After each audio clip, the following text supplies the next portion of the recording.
Halo sahabat semua, jumpa lagi dengan admin. Pastinya kalian saat ini sedang berada di channel Anime Studio. Bagaimana kabar teman-teman pada hari ini? Semoga kalian semua baik-baik saja. Pada video kali ini, admin akan melanjutkan cerita manhwa yang berjudul Legendary Spear Knight, dan ini adalah video part yang ke-52. Bagi kalian yang belum mengetahui atau ketertinggalan alur cerita dari manhwa ini, silahkan kalian tonton pada video admin sebelumnya. Untuk link video juga sudah ada di bagian deskripsi. Baiklah, tanpa berlama-lama lagi, langsung saja, mari kita masuki alur ceritanya.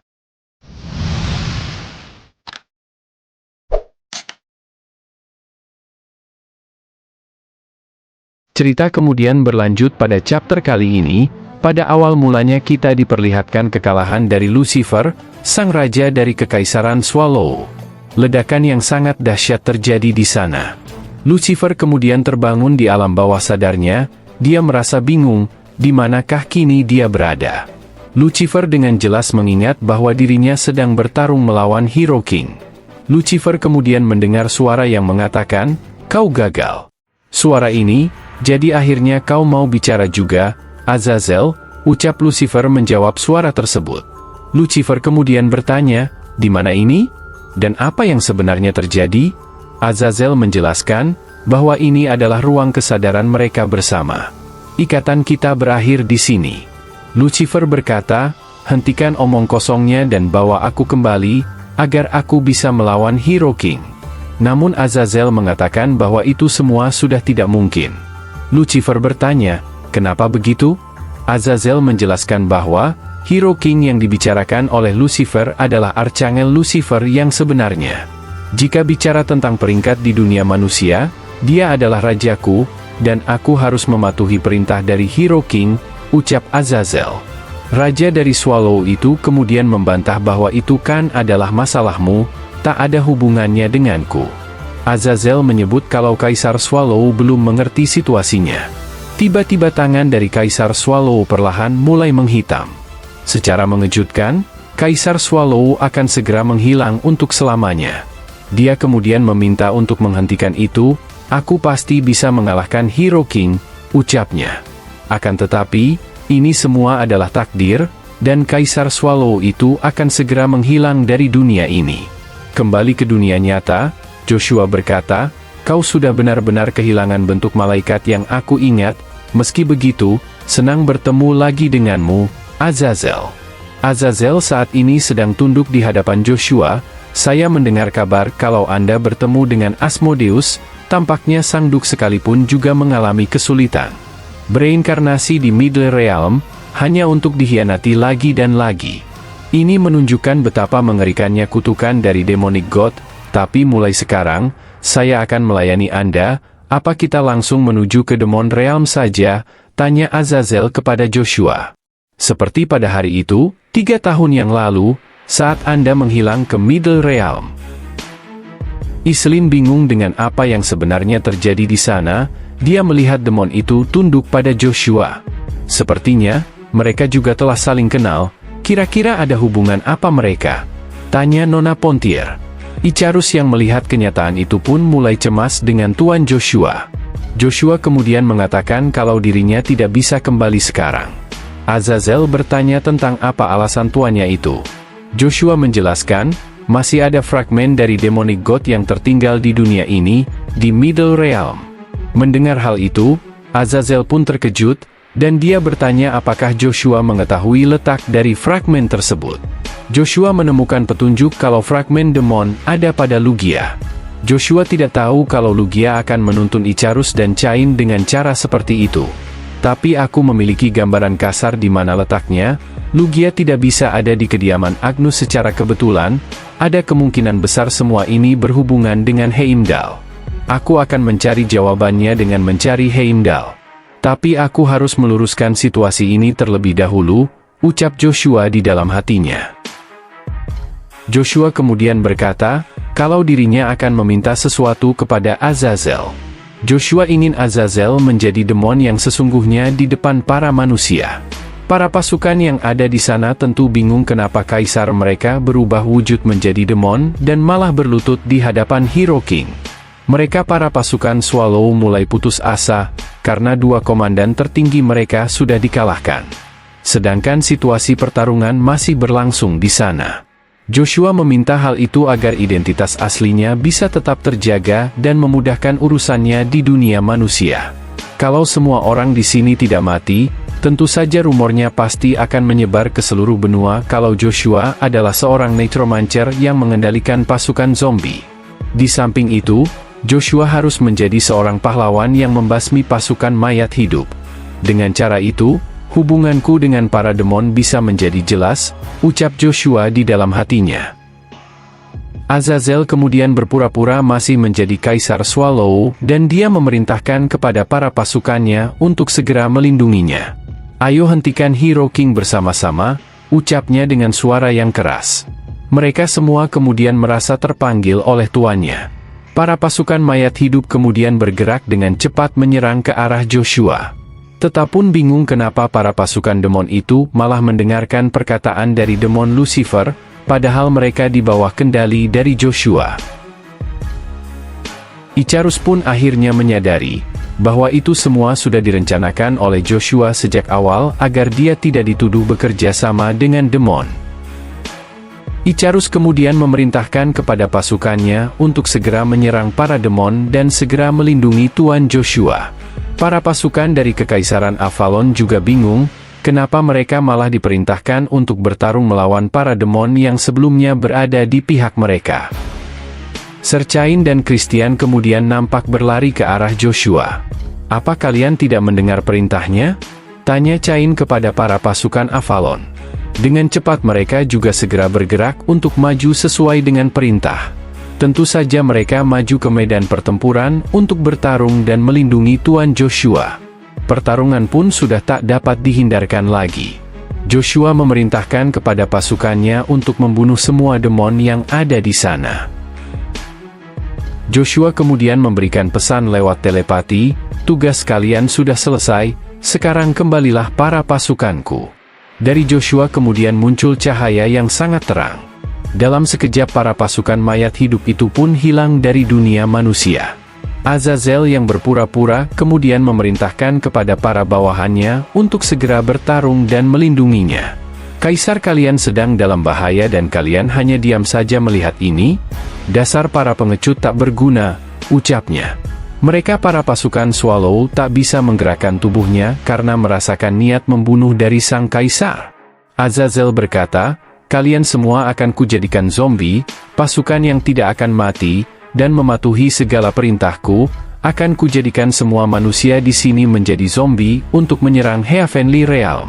Kalau saja bukan karena Hero King, rencanaku sudah pasti berhasil, ucap Azazel. Joshua kemudian dengan cepat telah berada di hadapan Azazel. Dia kemudian memukul demon itu hingga jatuh ke tanah dengan keras. Azazel merasa kalau tuannya itu terlalu berlebihan memukulnya. Joshua kemudian memberikan pesan telepatinya kepada para prajurit Swallow. Joshua menyebut bahwa Kaisar Swallow adalah seorang demon dan Joshua menyebut kaisar mereka ingin membuat mereka semua menjadi pasukan zombie. Joshua berkata, aku akan berdiri bersama kalian dan melindungi kalian semua. Mereka kemudian dilanda kebingungan. Ada banyak pertanyaan yang muncul di kepala mereka dan mereka tidak tahu harus mempercayai pemikiran yang mana. Salah satu dari mereka kemudian mengatakan bahwa semua ini bukan rencana dari Hero King, dan kurasa dia juga tidak berbohong. Sekarang aku mengerti, perang ini bukan perang antara kita dengan Avalon, ini adalah perang antara manusia melawan demon, ucap prajurit tersebut yang ternyata adalah Kyuuba yang sedang menyamar menjadi prajurit kekaisaran. Tentu saja, apapun yang terjadi, mereka tidak akan mau jika harus dijadikan pasukan zombie. Duke Asma dan juga Pangeran Caselion menyamar menjadi prajurit di antara mereka. Para bawahan dari Joshua ikut serta mempengaruhi pemikiran dari para prajurit manusia di sana untuk mempercayai Joshua. Pada akhirnya para prajurit pun mempercayai apa yang dikatakan oleh Joshua. Semua pasukan kemudian yakin dan segera bergerak untuk membunuh para demon yang ada di sana. Kyuuba telah berhasil menjalankan misi sesuai perintah Sang Master. Joshua memuji kerja dari para bawahannya dan sekarang waktunya bagi mereka untuk beristirahat. Kita kemudian diperlihatkan di ruangan rahasia Heimdall. Laporan tentang kekalahan dari Kaisar Swallow sampai kepada Heimdall. Kaisar Swallow yang melakukan kontrak dengan iblis telah dikalahkan oleh Joshua dan prajuritnya. Heimdall yang juga merupakan ayah dari Joshua berkata, "Begitu ya, lalu bagaimana keberadaan dari Kekaisaran Swallow saat ini?" Sekarang Kaisar Lucifer menjadi musuh publik seluruh benua, lalu keluarga kerajaan Grace mengambil kesempatan untuk merebut kembali tahta kekaisaran. Kalau seperti ini, kita tidak akan menghadapi masalah untuk merebut tahta kembali. Joshua telah melakukan tindakan besar atas nama kita. Kalau begitu, beritahu semua apostol, kita akan bergerak sesuai dengan bagaimana zaman ini berubah, dan bawa Kaisar Markus ke sini, ucap Agnus. Kita kemudian diperlihatkan sosok Kaisar Markus yang ternyata masih hidup, namun dia dibelenggu di kediaman Heimdall. Agnus mengaku mempunyai sesuatu yang ingin ditanyakan langsung pada Kaisar Avalon tersebut. Setelah berakhirnya perang antara Avalon dan Swallow, beberapa waktu kemudian, kita diperlihatkan di sebuah panti asuhan. Uraphis yang dulunya adalah raja dari kerajaan Teheran, kini dia memilih untuk tinggal di sebuah panti asuhan dan hidup bersama anak-anak di sana. Seseorang kemudian membawa tamu yang ingin bertemu dengan Uraphis. Ternyata itu adalah Lilith yang merupakan ketua dari organisasi rahasia yang terkenal. Secara mengejutkan, Uraphis mengaku kalau dia tidak kenal dengan wanita itu. Lilith terkejut melihat Uraphis yang berjalan tidak normal. Uraphis mengajak anak-anak untuk segera masuk ke panti asuhan. Dia tidak menghiraukan Lilith yang datang untuk menemuinya di sana dan berpura-pura tidak mengenalinya. Lilith kemudian meminta Uraphis untuk menunggu, lalu kemudian melaporkan bahwa Kaisar Lucifer telah dikalahkan. Joshua lah yang telah membunuhnya saat perang melawan Kekaisaran Swallow. Keseimbangan kekuatan di benua ini sudah berbalik, ayo kita hentikan perang benua ini sama-sama. Juga untuk membangun kembali kerajaan Teheran seperti yang kau impikan, tolong bantu kami, Raja Uraphis, ucap wanita itu kepada Uraphis. Panel kemudian berpindah memperlihatkan di suatu tempat pembuatan pedang. Salah satu komandan pasukan Reinhardt sedang mendatangi pembuat pedang dan nampak itu adalah pedang yang bagus. Bilahnya memang sangat tajam dan memiliki keseimbangan yang sempurna. Pria berambut hijau itu bernama Leode. Kakek tua itu kemudian bertanya apakah rumor tentang orang yang membunuh Kaisar Lucifer itu adalah mantan Raja Reinhardt? Leo kemudian membenarkan rumor tersebut, "Rajaku, Raja Reinhardt yang sah, Joshua Sanders yang telah melakukannya.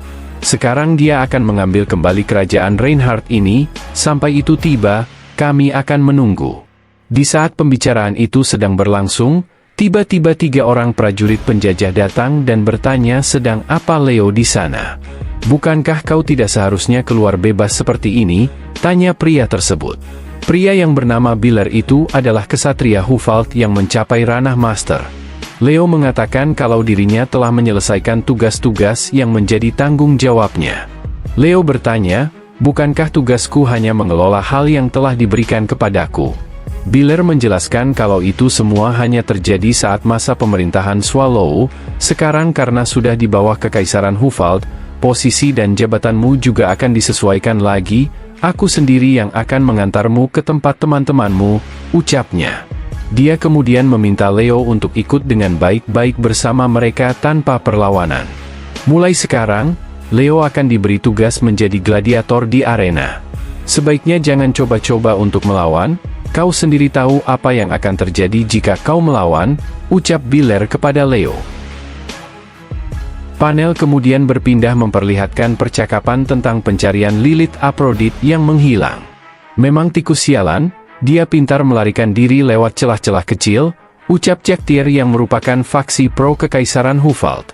"Ya, tidak apa, Yang Mulia Kaisar akan tiba sebentar lagi, anggap saja ini seperti merapikan rumah.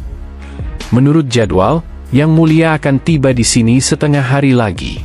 Bawahannya kemudian melaporkan bahwa seorang pengintai telah memberi kabar kalau pasukan Hero King sudah mendirikan tenda di dekat Erhaim.